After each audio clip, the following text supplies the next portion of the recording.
ওকে ডাকুন, আমাকে পথ দেখিয়ে দেবে। ছাত্র জীবন থেকে চরিত্রে আমার দাগ পড়েছে। পয়সার জোরে নারী আমার কাছে খেলার পুতুল মাত্র। তাদের আমি আংটি পরাই, সস্তা আকর্ষণের মোহে 3000 টাকা দিয়ে আমি তাদের হাতে আঁকা ছবি কিনি।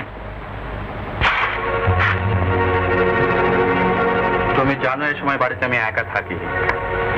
তা সত্ত্বেও এই রাত্রিবেলা একা আমার ঘরে আসতে তোমার ভয় করলো না? যে যদি সারা রাত তোমাকে এখানে ধরে রেখে দিই? রাজবীর বাবু, যত দূর এগিয়েছেন তার দাম মেটাতে আপনাকে খুঁজে পাওয়া যাবে না। ছাড়ুন। ভয় দেখাবার চেষ্টা করো না শকুন্তলা। আমি যা জিজ্ঞাসা করছি তার জবাব দাও। আমার সম্বন্ধে এত কথা শোনার পরেও রাত্রিবেলা একা আমার ঘরে ঢুকবার আগে তোমার ভয় পাওয়া উচিত ছিল, কিন্তু পাওনি কেন? মানুষ যদি আমি এতই খারাপ, তুমি এ ভরসা পেলে কোথেকে?